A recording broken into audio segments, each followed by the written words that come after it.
As a challenge to Electric Universe and mainstream cosmology, I would like to know personally if they have any better theory than the iron catastrophe or Venus being ejected from Jupiter, which is patently absurd. So, I'm going to present a challenge. If any EU supporter or EU representative can present an argument showing the public and the generalized scientific community how exactly they form iron cores, which are made of nickel and iron composite. Basically, the iron cores of Earth, Mercury, Venus, Mars, and whatever other object is hypothesized to have an iron nickel core. They need to tell us in a document, maybe a short paper on Vixra, it's free to publish there, or General Science Journal. No YouTube comments or personal website is going to do for this. I need to have a time-stamped document in which the person who authored this paper can explain to the generalized scientific community how exactly they form iron cores. I want to know. Because the iron catastrophe doesn't work. It's nonsense. That's the mainstream's explaining away of things. And the Venus being ejected from Jupiter doesn't make any sense because that does not explain differentiation. Why is there an iron core 1,220 kilometers in radius inside the center of the Earth? Why isn't iron spread out evenly? What do they have to explain that? And I just believe the scientific community at large needs to see this. Today is February 19th, 2015, and you have a month, 1 month. So by March 19th, 2 days after, what was that, what's that holiday called? St. Patrick's Day. 2 days after St. Patrick's Day to have your document online for all those to read.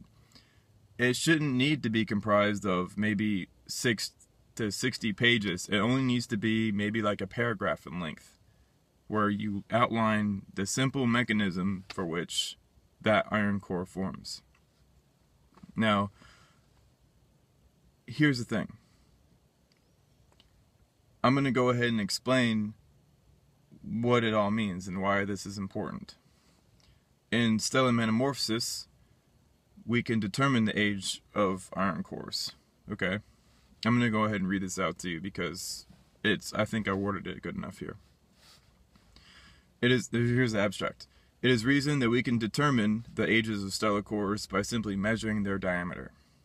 Yes, that's what they are. They're ancient stars. They're cores of ancient stars.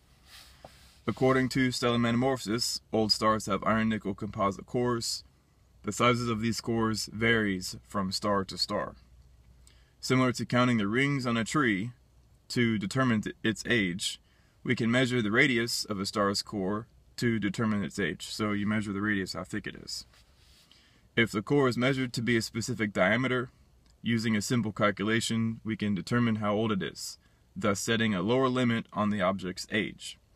For instance, if it takes iron-nickel many years to cool, say 50,000 years per meter thickness, then the 1,220 kilometer radius of the Earth's core leaves it at forming in as much as 61 billion years, I didn't stutter, to completely cool and crystallize.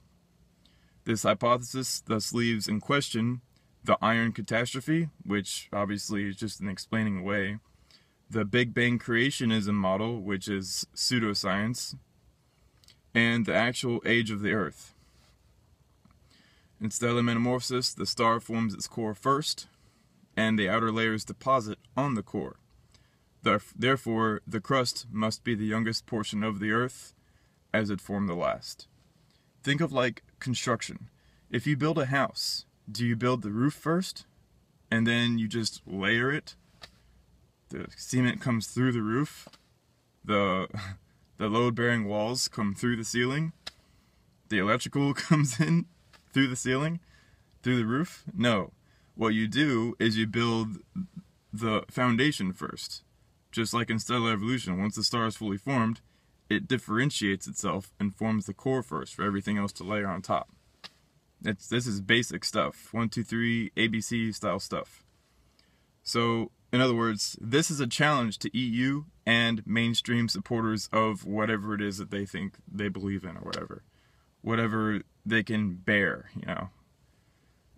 And I know a lot of mainstream people are just going to ignore this, and that's not a surprise to me. They ignore a lot of stuff because their career's on the line. They don't want to have engagement with somebody who's not inside of their field, because it's not for their career. It's not good for their career prospects. They don't care about science. They care about their careers. But we already know this. Okay, that's my challenge. You have till March 19th. And if you can't produce any real results or a simple little paragraph explaining how these stars form their cores, then the generalized public will be aware that you guys just have no idea what you're doing. All right.